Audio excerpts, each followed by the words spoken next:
Hi everybody, my name is Elizabeth and I'm a librarian here at the LSC Tomball Community Library. Welcome back to Baking is Making, the series where we're not always baking anything, but where we are always talking about food. For today, I'd like you to indulge me in a little bit of a thought exercise. When you think about medieval food, what do you think of? There's a good chance that your preconceptions about what people ate during the Middle Ages is colored by contemporary reimaginings of the period in pop culture through places like medieval times and Renaissance fairs. So if you think that people in the Middle Ages primarily subsisted on turkey legs and corn on the cob, I'm afraid you're going to be a little disappointed. Despite being a relatively small continent geographically speaking, Europe has always been very diverse culturally. So when I'm speaking about the Middle Ages, I'm specifically talking about England. And when we think about English food, our ideas are typically colored by contemporary English food, which is unfortunately often maligned by contemporary Americans as being bland. But in all actuality, English food in the Middle Ages, particularly if you were wealthy, was richly spiced and often featured spices you'd probably find in your spice cabinet today, like cinnamon, ginger, and saffron, as well as some more exotic spices that have largely fallen out of fashion, like long pepper, mace, and sandalwood. Regardless of your social class, the majority of the medieval diet was carbs, with the peasantry subsisting on barley, oats, and beans, while the aristocracy had the privilege of eating bread made from wheat. Also, regardless of your social class, meat was a luxury for the medieval Brits. So while the peasantry often had very little meat, the aristocracy also wasn't eating a ton of it, particularly because of various feast and fast days controlling the medieval diet, particularly when it came to meat consumption. This was especially true when it came to Lent, the liturgical period before Easter. The primary feature of Lent is sacrifice, often specifically of foods, namely meats, as well as of other things like alcohol. This resulted in the creation of Lenten cuisine, which was essentially a subgenre of medieval English food that was made to work around the restrictions imposed by Lent. Often Lenten cuisine included fish, because depending on who you asked in the Middle Ages, fish was not meat. But other animal products were strictly banned, which means that much Lenten cuisine is some of the earliest examples we have of intentionally vegan food from Europe. You might be wondering how we know all this, and that would be because we have several in-depth primary sources that discuss what people were eating in the British Middle Ages.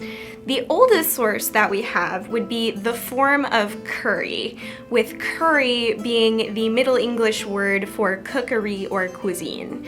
This was a cookbook that was compiled sometime around the year 1390, which would make it the oldest English language cookbook that we have. It's not the oldest cookbook in Europe in general, though. That would have to go to Le Viandier, which is a French cookbook that was compiled sometime around the year 1300. But I'm not French, and I don't speak French, so today we're going to be looking specifically at the Forme of Curry. Although it was written and compiled sometime around the year 1390, the edition that we have of the Forme of Curry today was actually published nearly 400 years later by Samuel Pegg. Samuel Pegg was a vicar and a merchant, as well as being something of an amateur archaeologist.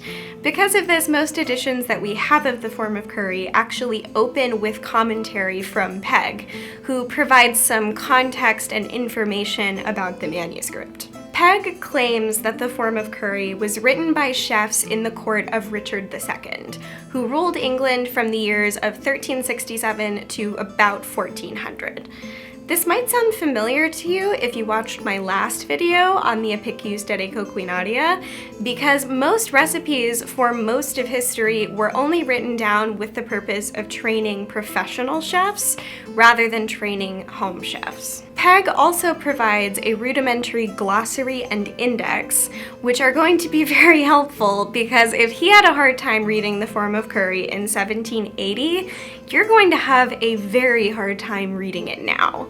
This is because the Forme of Curry was written in Middle English, the stage of the English language that was spoken roughly between the Norman conquest of England in 1066 and around the turn of the 16th century and the beginning of the Renaissance. Old English, which was spoken between roughly the years 500 and 1000 CE, is almost entirely unintelligible to modern English speakers, which you would know if you've ever tried to read an untranslated version of Beowulf.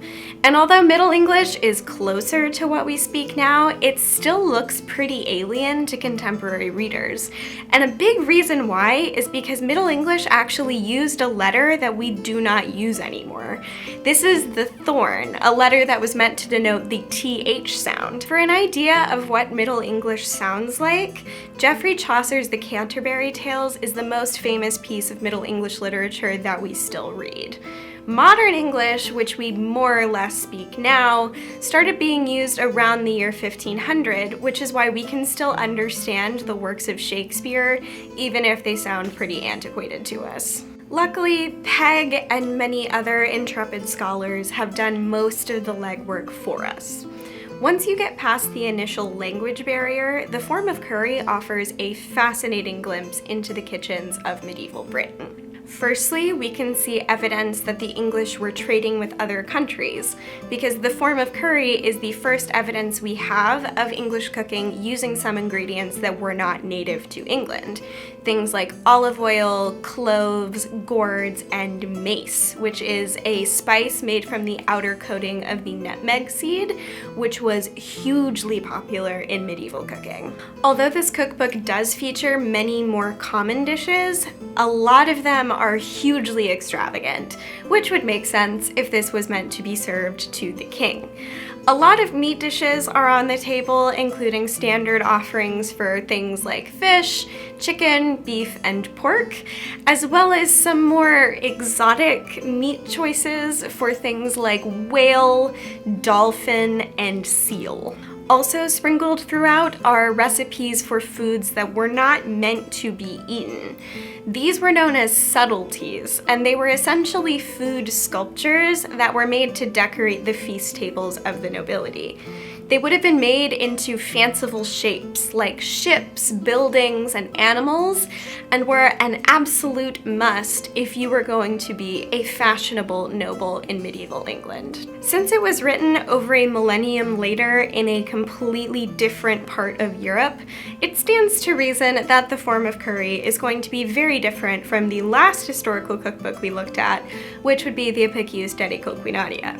One of the major differences is that the Forme of Curry shows that the medieval Brits had a huge sweet tooth. Over a third of the recipes include sugar and nearly half include fruit, showing that, at least for the nobility, sweet foods were very common in the middle-aged diet. We're actually going to be working through one of those sweet recipes today, for rosy, which is a kind of rose-flavored pudding. Although it's not hugely common now, the consumption of flowers has really been very prevalent throughout history, particularly in places like Persia and India, which regularly use rose as a flavoring. I'm a big fan of edible flowers, so I'm really looking forward to trying this, and we're going to work through it right now.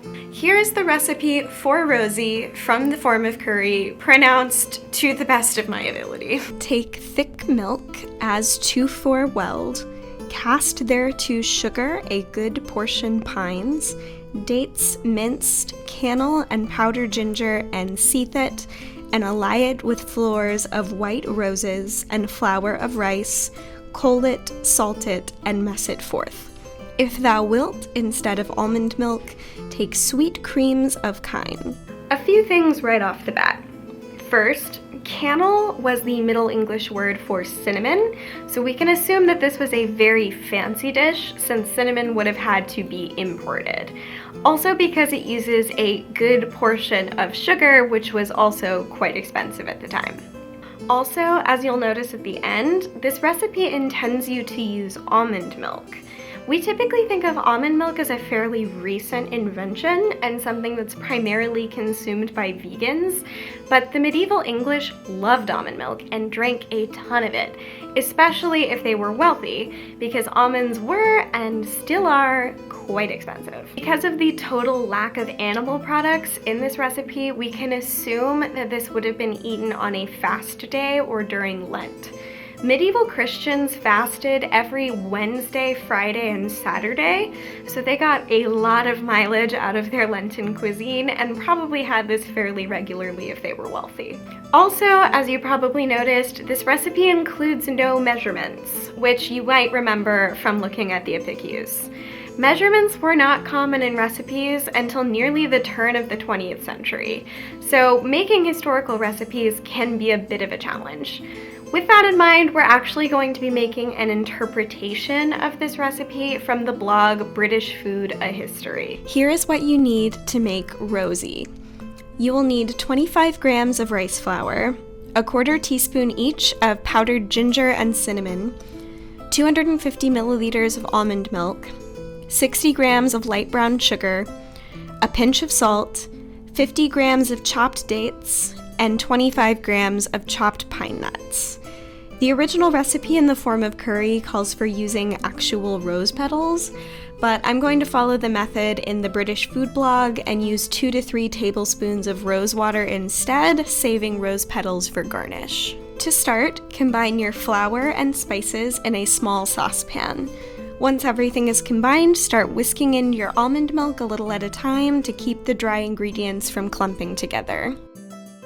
Once the milk has been mixed in, place your pan on the stove over medium heat and bring it to a simmer. As it's simmering, be sure to stir constantly. Once it's thickened, add in your sugar, salt, dates, and nuts. Simmer your rosy very gently for about 10 minutes. When it's finished, you're looking for a consistency similar to heavy cream. Remove your rosy from the heat and add in your rose water. Because the rose water is going to smell much more strongly than it tastes, the British Food History blog recommends adding in slightly more than you think you need. At this point, our rosy is essentially done, so pour it into serving cups or bowls and place in your refrigerator to set. When you're ready to eat, take your cooled and set rosy from the fridge, garnish with rose petals, and enjoy. If this has piqued your interest in historical cooking, you can actually check out the Forme of Curry as an ebook from the Harris County Public Library.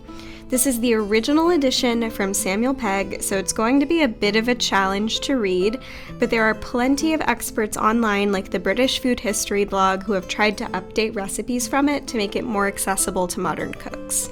So if you're up to the challenge, be sure to check it out from the Harris County Public Library. Thank you for watching this episode of Baking is Making. Be sure to follow us on Facebook, Instagram, YouTube, and Twitter so that you never miss a future episode of Baking is Making or any of our other fantastic online programs.